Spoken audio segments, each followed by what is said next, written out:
ప్రభువును రక్షకుడైన యేసుక్రీస్తు నామములో మీ అందరికీ నా శుభాభివందనాలు. 21 రోజుకి అరుణోదయ వాక్య పఠనానికి నడిపించిన దేవునికి వేలాది స్తుతులు స్తోత్రములు చెల్లించుకుంటున్నాను. ఈరోజు లోకాసు వార్త 9వ అధ్యాయము 10వ అధ్యాయము చదువుకుని మనం యొక్క అరుణోదయ వాక్య పఠనం ముగించుకుందాం. ప్రార్థన చేసుకుని ఈ యొక్క కార్యక్రమం ప్రారంభించుకుందాం. ప్రార్థన. సర్వశక్తిమంతుడు, సర్వాధికారి, నిత్య నివాసమైన మా ప్రియ పరలోకపు తండ్రి, మీ నామానికి వందనాలు, స్తుతులు స్తోత్రాలు ప్రభు. గడిచిన వారమంతయు, గడిచిన దినమంతయు, గడిచిన రాత్రంతయు మాకు మంచి స్వప్నం దయచేసి మీ యొక్క కాపుదలను, మీ భద్రత మాకు ఇచ్చిన విధానంగా స్తోత్రం చేయించుకుంటాం. ఈ యొక్క అరుణోదయ వాక్య పఠనాన్ని తండ్రి ఆది నుంచి అంతవరకు మీరే నడిపించమన్నారు. సమస్త నీ చేతులకు పెంచుకుంటాం. మా ప్రియుడు రక్షకుడైన యేసుక్రీస్తు నామములో ఈ ప్రార్థన సమర్పిస్తున్నాం తండ్రి, ఆమేన్. లూకాసు వార్త 9వ అధ్యాయం. ఆయన తన 12 మంది శిష్యులను పిలిచి సమస్తమైన దెయ్యముల మీద శక్తిని, అధికారమును, రోగమును స్వస్థపరచు వరమును వారికి అనుగ్రహించి దేవుని రాజ్యం ప్రకటించుటకును, రోగులను స్వస్థపరచుటకును వారిని పంపెను. మరియు ఆయన, మీరు ప్రయాణము కొరకు చేతికర్రనైనను, జాలినైనను, రొట్టెనైనను, వెండినైనను మరి దేనినైనాను తీసుకొని పోవద్దు. 2 అంగీలు ఉంచుకొనవద్దు. మీరు ఏ ఇంట ప్రవేశించరో ఆ ఇంటినే బస చేసి అక్కడ నుండి బయలుదేరుడి. మిమ్మల్ని ఎవరు చేర్చుకొనరో ఆ పట్టణంలో నుండి బయలుదేరినప్పుడు వారి మీద సాక్ష్యముగా ఉండుటకు మీ పాదుకుల్ని దులిపివేయడని వారితో చెప్పాను. వారు బయలుదేరి అంతటను సువార్త ప్రకటించుచు, రోగులను స్వస్థపరచుచు గ్రామములో సంచారం చేసిరి. చతుర్థాధిపతి అయిన హేరోదు జరిగిన కార్యములన్నింటిని గురించి విని ఎదుర్చోచక ఉండెను. ఏలైనగా కొందరు యోహాను మృతులలో నుండి లేచిననియు, కొందరు ఏలియా కనబడిననియు, కొందరు పూర్వకాలపు ప్రవక్త ఒకరు లేచిననియో చెప్పుకొనిచుండిరి. అప్పుడు హేరోదు, నేను యోహానును తలగొట్టించితిని కదా, ఎవరి గురించి ఇట్టి సంగతులు వేస్తున్నానో ఆ తెలవడం అని చెప్పి ఆయనను చూడవేరును. అపోస్తలులు తిరిగి వచ్చి తాము చేసినవన్నీ ఆయనకు తెలియజేయగా ఆయన వారిని వెంట పెట్టుకొని బెత్సైదా అను ఊరికి ఏకాంతంగా వెళ్ళాను. జన సమూహములు అది తెలుసుకొని ఆయనను వెంబడింపగా ఆయన వారిని చేర్చుకొని దేవుని రాజ్యములు వచ్చి వారితో మాట్లాడుచు స్వస్థత కావలసిన వారిని స్వస్థపరచును. ప్రొద్దుగుంక ప్రారంభించినప్పుడు 12 శిష్యులు వచ్చి, మనం ఈ అరణ్యంలో ఉన్నాము కనుక చుట్టుపక్కల ఉన్న గ్రామములకు పల్లెలకు వెళ్ళి బస చూసుకొని ఆహారం సంపాదించుకున్నట్లు జనసమూహం పంపివేయమని ఆయనతో చెప్పిరి. ఆయన, మీరే వారికి భోజనం పెట్టుడని వారితో చెప్పగా, వారు, మన యొద్ద 5 రొట్టెలు 2 చేపలు తప్ప మరేమీ లేదు. మేము వెళ్ళి ఈ ప్రజలందరి కొరకు భోజన పదార్థమును కొని తెస్తామని చెప్పిరి. వచ్చిన వారు ఇంచుమించు 5,000 మంది పురుషులు. ఆయన వారిని 50 మంది చొప్పున పంక్తులు తీర్చి కూర్చుండబెట్టుడని తన శిష్యులతో చెప్పగా వారు అలాగ చేసి అందరినీ కూర్చుండబెట్టిరి. అంతటా ఆయన 5 రొట్టెలు 2 చేపలను ఎత్తుకొని ఆకాశం వైపు కన్నులెత్తి వాటిని ఆశీర్వదించి విరిచి జనసమూహంకు వడ్డించుటకే శిష్యులకు ఇచ్చాను. వారందరూ తిని తృప్తి పొందిన తర్వాత మిగిలిన ముక్కలు 12 గంపలు ఎత్తిరి. ఒకప్పుడు ఆయన ఒంటరిగా ప్రార్థన చేయుచుండగా ఆయన శిష్యులు ఆయన ఎంతో ఉండిరి. నేనెవడని జనసమూహం చెప్పుకొంటున్నారని ఆయన వారిని అడిగారు. వారు బాప్తిస్మిచ్చి యోహానని, కొందరు ఏలియాను, కొందరు పూర్వకాలపు ప్రవక్త ఒకరు లేచినని చెప్పుకొంటున్నారని. అందుకని మీరైతే నేనెవడని చెప్పుకొంటున్నారని వారిని అడగగా పేతురు, నీ దేవుని క్రీస్తు అనెను. ఆయన, ఇది ఎవరితో చెప్పవద్దు అని వారికి ఖండితముగా ఆజ్ఞాపించి, మనుష్య కుమారుడు బహుశ్రమలు పొంది పెద్దల చేతను, ప్రధాన యాజకుల చేతను, శాస్త్రుల చేతను విసర్జింపబడి చంపబడి 3వ దినమున లేచుట అగత్యమని చెప్పాను. మరియు ఆయన అందరితో ఇట్లా, నేను ఎవడైనా నన్ను వెంబడింప గోరిన ఎడల తను తాను ఉపేక్షించుకుని ప్రతి దినము తన శిలువను ఎత్తుకుని నన్ను వెంబడింపవలను. తన ప్రాణమును రక్షించుకున్న గోరువాడు దానిని పోగొట్టుకును. నా నిమిత్తమై తన ప్రాణమును పోగొట్టుకున్నవాడు దానిని రక్షించుకును. ఒకడు లోకమంతయు సంపాదించి తను తాను పోగొట్టుకుని ఎడల లేక నష్టపరుచుకుని ఎడల వానికి ఏమీ ప్రయోజనం? నన్ను గూర్చి, నా మాటను గూర్చి సిగ్గుపడు వాడెవడో వాని గూర్చి మనుష్య కుమారుడు తనకును తన తండ్రికి పరిశుద్ధ దూతలకును కలిగి ఉన్న మహిమతో వచ్చినప్పుడు సిగ్గుపడును. ఇక్కడ నిల్చున్న వారిలో కొందరు దేవుని రాజ్యమును చూచు వరకు మరణము చూడరని నేను నీతో నిజముగా చెప్పుచున్నాను. నేను ఈ మాటలు చెప్పినది మొదలుకొని రమాదేవి దినములైన తర్వాత ఆయన పేతురును యోహానును యాకోబును వెంటబెట్టుకుని ప్రార్థన చేతుకు ఒక కొండెక్కెను. ఆయన ప్రార్థించుండగా ఆయన ముఖరూపము మారాను. ఆయన వస్త్రములు తెల్లనివై దగదగ మెరిసెను. మరియు ఇద్దరు పురుషులు ఆయనతో మాట్లాడుచుండిరి. వారు మోషే, ఏలియా అన్నవారు. వారు మహిమతో అగుపడి ఆయన యెరూషలేములో నెరవేర్చుకోవు నిర్గమము గూర్చి మాట్లాడుచుండిరి. పేతురును అతనితో కూడా ఉన్నవారులో నిద్రమత్తు ఉండిరి. వారు మేల్కొనినప్పుడు ఆయన మహిమను ఆయనతో కూడా నిలిచిన ఇద్దరు పురుషులను చూసిరి. ఆ ఇద్దరు పురుషులు ఆయన యొద్ద నుండి వెళ్ళిపోచుండగా పేతురు ఏలినవాడా, మనం ఇక్కడ ఉండుట మంచిది. నీకొకటియు, మోషేకి ఒకటియు, ఏలియాకు ఒకటియు, 3 పర్ణశాలను మేము కట్టుదామని తాను చెప్పినది తన ఇరుగుకే చెప్పాను. అతడిలా మాట్లాడుచుండగా మేఘములు వచ్చి వారిని కమ్మెను. వారి మేఘంలో ప్రవేశించినప్పుడు శిష్యులు భయపడిరి.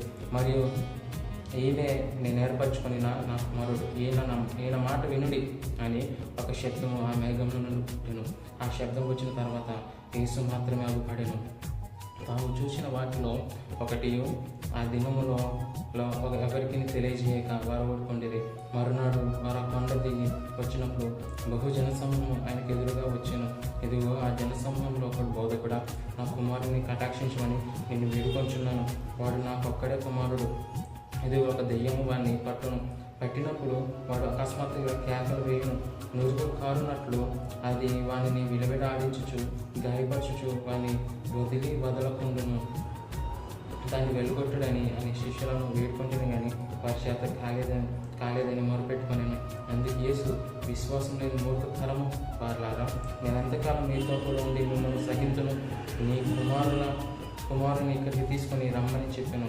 వాడు వచ్చుచుండగా ఆ దయ్యము వాడిని పరద్రోసి విలవిలడాడించెను. యేసు ఆ పవిత్రాత్మను గద్దించి బాలుని స్వస్థపరిచి వాని తండ్రికి అప్పగించెను. కనుక అందరూ దేవుని మహత్యమును చూచి ఆశ్చర్యపడిరి.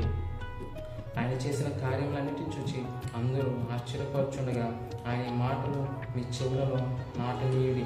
మనిషి కుమారుడు మనుషుల చేతికి అప్పగింపబడిపోతున్నాడని తన శిష్యులతో చెప్పాను. అయితే వారి మాట గ్రహించుకున్నట్లు అది వారికి మరుగు చేయబడింది కనుక వారు దానిని తెలుసుకోలేదు. మరియు ఆ మాటలు వచ్చి వారు ఆయనను అడుగా వెలిచిరి. తమలో ఎవడు గొప్పవాడో అని వారిలో తర్కారం పుట్టగా యేసు వారి హృదయాలోచన ఎరిగి ఒక చిన్న బిడ్డను తీసుకొని తన యొద్ద నిలవబెట్టి, ఈ చిన్న బిడ్డను నా పేరు చేర్చుకున్నవాడు నన్ను చేర్చుకొనువాడు నన్ను పంపిన వాడిని చేర్చుకున్నాను. మీ అందరిలో ఎవడు అల్పుడై ఉండునో వాడే గొప్పవాడని వారితో చెప్పాను. యోహాను, ఏలినవాడ, ఎవడో ఒకడు నీ పేరిట దెయ్యములను వెళ్ళగొట్టగా మేము చూచితిమి. వాడు మనలను వెంబడించేవాడు కాదు కనుక వాడిని నాటంకపరచమని చెప్పాను. అందుకు యేసు, మీరు వాడిని నాటంకపరచుడి, మీకు విరోధి కాదు, కానీ వాడు మీ పక్షంలో ఉన్నాడు అని అతనితో చెప్పాను.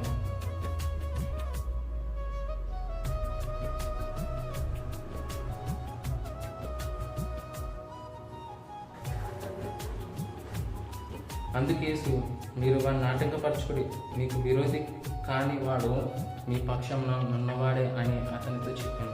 ఆయన పరమునకు చేర్చుకొనబడు దినములు పూర్ణమవుతున్నప్పుడు ఆయన యెరూషలేమునకు వెళ్ళుటకు మనసు సిద్ధపరచుకొని తనకంటే ముందుగా దూతలను పంపెను. వారు వెళ్ళి ఆయనకు బస సిద్ధము చేయవలనని సమరయలో ఒక గ్రామంలో ప్రవేశించింది. కానీ ఆయన యెరూషలేమునకు వెళ్ళి నబీముఖుడైనందున వారు ఆయనను చేర్చుకొనలేదు. శిష్యులైన యాకోబును, యోహానును అది చూసి, ప్రభువా, ఆకాశం నుండి అగ్ని దిగి వీరిని నాశనం చేయనట్టు నేను ఆజ్ఞాపించుట నీకు ఇష్టమా అని అడుగుగా ఆయన వారి తట్టు తిరిగి వారిని గద్దించిన. అంతటా వారి మరి యొక్క గ్రామములకు వెళ్ళిరి. వారు మార్గంలో వెళుచుండగా ఒకడు, నీవెక్కడికి వెళ్ళినానో నీ వెంట వచ్చేదనని ఆయనతో చెప్పాను. అందుకేసు, నక్కలకు గొర్రెలను ఆకాశ పక్షులకు నివాసమును కలవు, కానీ మనిషి కుమారునికి తలవాల్చుకున్నట్టుకైనను స్థలము లేదని అతనితో చెప్పాను. ఆయన మరి ఒకరితో నా వెంట రమ్మని చెప్పాను. అతడు నేను వెళ్ళి మొదట నా తండ్రిని పాతిపెట్టి వచ్చేటప్పుడు సెలవిమ్మని మనవి చేశాను. అందుకైనా మృతులు తమ మృతులను పాతిపెట్టుకోననిమ్ము, నీవు వెళ్ళి దేవుని రాజ్యంలో ప్రకటించమని వాళ్ళతో చెప్పాను. మరి ఒకడు, ప్రభా, నీ వెంట వచ్చేదని కానీ నా ఇంటనున్న వారి యొక్క సెలవు తీసుకొని వచ్చేటప్పుడు మొదట నాకు సెలవిమ్మని అడిగా. యేసు నాగట్టి మీద చెయ్యి పెట్టి వెనుక తట్టు చూచు వాడెవడను దేవుని రాజ్యమునకు పాత్రుడు కాదని వానితో చెప్పాను. 10వ అధ్యాయం. అటు తర్వాత ప్రభువు 70 మంది ఇతరులను నియమించి తాను వెళ్ళబో ప్రతి ఊరికి ప్రతి చోటికి తనకంటే ముందు ఇద్దరిద్దరిని పంపినప్పుడు ఆయన వారిట్లను కోత విస్తారంగా ఉన్నది కానీ పనివారు కొద్దిమంది కాబట్టి కోత యజమానుని తన కోతకు పనివారిని పంప వేడుకొనుడి. మీరు వెల్లుడి, ఇదిగో తోడేల మధ్యకు గొర్రె పిల్లలను పంపినట్లు నేను మిమ్మల్ని పంపుచున్నాను. మీరు సంచినైనను జాగనైనను చెప్పులనైనను తీసుకొని పోవద్దు. త్రోవలో ఎవరినైనాను కుశల ప్రశ్నలు అడగవద్దు. మీరు ఏ ఇంటనైనాను ప్రవేశించినప్పుడు ఈ ఇంటికి సమాధానమగు గాకాని మొదట చెప్పుడి. సమాధాన పాత్రుడు అక్కడ నుండినట్ల ఈ సమాధానము అతని మీద నిలుచును, లేని ఎడల అతనికి అది మీకు తిరిగి వచ్చును. వారు మీకిచ్చు పదార్థములను తినుచు త్రాగుచు ఆ ఇంటిలోనే ఉండుడి. పనివాడు తన జీతమునకు పాత్రుడు. ఇంటింటికి తిరగవద్దు. మరియు మీరు ఏ పట్టణంలోనైనాను ప్రవేశించినప్పుడు వారు మిమ్మల్ని చేర్చుకుంటే మీ ముందర పెట్టినవి తినుడి. అందులో ఉన్న రోగులను స్వస్థపరచుడి. దేవుని రాజ్యము మీ దగ్గరకు వచ్చి ఉన్నది అని వారితో చెప్పుడి. మీరు ఏ పట్టణంలోనైనా ప్రవేశించినప్పుడు వారు మిమ్మల్ని చేర్చుకొనకపోయిన ఎడల మీరు దాని వీధులలోనికి పోయి మా పాదములకు అంటిన మీ పట్టణపు ధూళిని కూడా మీ ఎదుటనే దులిపివేచున్నాము. ఆయనను దేవుని రాజ్యము సమీపించి ఉన్నదని తెలుసుకున్నాడని చెప్పుడి. ఆ పట్టణపు గతి కంటే సొదొమ పట్టణపు గతి ఆ దినమున ఓర్వతగినదై ఉండునని మీతో చెప్పుచున్నాను. అయ్యో కొరజినా, అయ్యో బెత్సైదా, మీ మధ్య చేయబడిన అద్భుతములు తూరు సీదోను పట్టణంలో చేయబడిన ఎడల ఆ పట్టణముగా వారు పూర్వమే గుణపట్టు కట్టుకొని బూడిద వేసుకొని కూర్చుండి మారుమోసు పొంది ఉందురు. ఆయనను విమర్శ కాలమునందు మీ గతి కంటే తూరు సీదోను పట్టణము గతి ఓర్వతగినదై ఉండును. ఓ కపెర్నహూమ, ఆకాశం మటుకు హెచ్చింపబడదువా? నీ పాతాళం వరకు దిగిపోయేదువు. మీ మాట వినువాడు నా మాట వినును. మిమ్మును నిరాకరించేవాడు నన్ను నిరాకరించేవాడు నన్ను పంపిన వారిని నిరాకరించునను. ఆ 70 మంది శిష్యులు సంతోషంగా తిరిగి వచ్చి, ప్రభువా, దెయ్యములు కూడా నీ నామం వలన మాకు లోబడుచున్నవని చెప్పగా ఆయన సాతాను మెరుపువలి ఆకాశం నుండి బయట చూచి తిని, ఇదిగో పాములను తేళ్లను త్రొక్కుటకును శత్రువుల బలమంతటి మీద మీకు అధికారం అనుగ్రహించి ఉన్నాను. ఇది మీకు ఎంత మాత్రం హాని చేయదు. అయినను దెయ్యములు మీకు లోబడుచున్నవి. సంతోషింపక మీ పేర్లు పరలోకమందు రాయబడినవని సంతోషించడని వారితో చెప్పాను. ఆ గడియలను యేసు పరిశుద్ధాత్మ యందు బహుగా ఆనందించి, తండ్రి, ఆకాశమునకు భూమికి ప్రభువా, నీవు జ్ఞానులకు వివేకులకు ఈ సంగతులను మరుగు చేసి పసిబారులకు బయలుపరిచినవని నిన్ను స్తుతించున్నాను. అవును తండ్రి, అలాగే నీ దృష్టికి అనుకూలమైన సమస్తమును నా తండ్రి చేత నాకు అప్పగింపబడి ఉన్నది. కుమారుడు ఎవడో తండ్రి తప్ప మరెవరూ ఎరగడు. తండ్రి ఎవడో కుమారుడు ఎవరికి ఆయన బయలుపరచు నిర్దేశించును వాడును తప్ప మరెవరూ ఎరుగదని చెప్పాను. అప్పుడు ఆయన తన శిష్యులకు తిరిగి, మీరు చూచుచున్న వాటిని చూచు కన్నులు ధన్యములైనవి. అనేక మంది ప్రవక్తలను రాజులను మీరు చూచుచున్నవి చూడగోరి చూడకయు వినుగోరి వినకయు ఉండేదని మీతో చెప్పుచున్నానని ఏకాంతమందు వాడతానేమో. ఇదిగో ఒకప్పుడు ధర్మశాస్త్రోపదేశకుడు లేచి, బోధకుడా, నిత్య జీవనకు వారసత్వకు నేనేమి చేయవలనని ఆయన శోధించి అడిగాను. అందుకైనా ధర్మశాస్త్రమందేమి రాయబడి ఉన్నదే, నీవేమి చదువుచున్నావని అతన్ని అడుగగా అతడు, నీ దేవుడైన ప్రభువును నీ పూర్ణ హృదయంతోనూ నీ పూర్ణ హస్తము నీ పూర్ణ శక్తితోనూ నీ పూర్ణ వివేకంతోనూ ప్రేమింపవలనని, నిన్ను వలె నీ పొరుగు అని ప్రేమింపవలనని రాయబడి ఉన్నదని చెప్పాను. అందుకైనా నీకు సరిగ్గా ఉత్తరమిచ్చితే అలాగూ చేయను, అప్పుడు జీవించదనని అతనితో చెప్పాను. అయితే తాను నీతిమంతుడైనట్టు కనబరచు కనగోరి అతడు అవును గాని నా పొరుగువాడెవడని యేసుని అడిగాను. అందుకు యేసు ఇట్లనెను, ఒక మనుషుడు యెరూషలేము నుండి యెరికో పట్టణం దిగి వెళ్ళుచు దొంగల చేతికి చిక్కెను. వారు అతనిని బట్టలు దోచుకొని అతన్ని కొట్టి కొనప్రాణంతో విడిచిపోయి. అప్పుడు ఒక యాజకుడు ఆ త్రోవను వెళ్ళుట తటస్థించెను. అతడు అతనిని చూచి ప్రక్కగా పోయెను. అలాగుననే లేవీయుడు ఒకడు ఆ చోటికి వచ్చి చూచి పక్కకు పోయెను. అయితే ఒక సమరయుడు ప్రయాణమే పోచుండగా అతడు పడి ఉన్న చోటికి వచ్చి అతనిని చూచి అతని మీద జాలిపడి దగ్గరకు పోయి నూనెయు ద్రాక్షరసమును పోసి అతని గాయములను కట్టి తన వాహనం మీద ఎక్కించి ఒక పూట కూలివాని ఇంట తీసుకొని పోయి అతన్ని పరామర్శించెను. మరునాడు అతడు 2 దేనారములను తీసి ఆ పూట కూలివానికి ఇచ్చి, ఇతన్ని పరామర్శించుము, నీవింకేమైనాను ఖర్చు చేసినట్లా నేను మరలా వచ్చినప్పుడు అది నీకు తీర్చుదనని అతనితో చెప్పిపోయాను. కాగా దొంగల చేతికి చిక్కినవాడు ఈ ముగ్గురులో ఎవడు పొరుగువాడాయనని నీకు తోచుచున్నదని యేసు అడుగుగా అతడు అతని మీద జాలిపడినవాడని. అందుకు యేసు దేవుని వెళ్ళి అలాగూ చేయమని అతనితో చెప్పాను.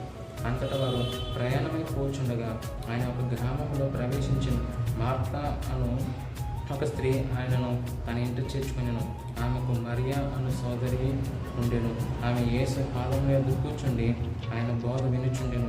మార్తా విస్తారమైన పని పెట్టుకున్నతో చేత తొందరపడి ఆయన యొద్దకు వచ్చి, ప్రభువా, నేను ఒంటరిగా పనిచేయటం నా సహోదరి నన్ను విడిచి పెట్టినందున నీకు చింత లేదా? నాకు సహాయం చేయమని ఆమెతో చెప్పాను. అందుకు ప్రభు, మార్తా, ఇవి అనేకమైన పనులను గురించి విచారము కలిగి తొందరపరుచున్నావు, కానీ అవసరమైనది ఒకటే. మరియా ఉత్తమమైన దాన్ని ఏర్పరచుకొనెను, అది ఆమె యొద్ద నుండి తీసివేయబడదని ఆమెతో చెప్పాను.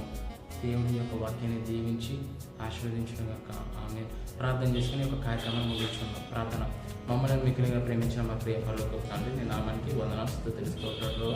ఈ యొక్క అరుణోదయ వాక్య పట్టణంలో ప్రభావ ఈ యొక్క లోక సువార్త 9వ అధ్యాయం 10వ అధ్యాయం చదవడానికి ఇచ్చిన కృప స్తోత్రములు.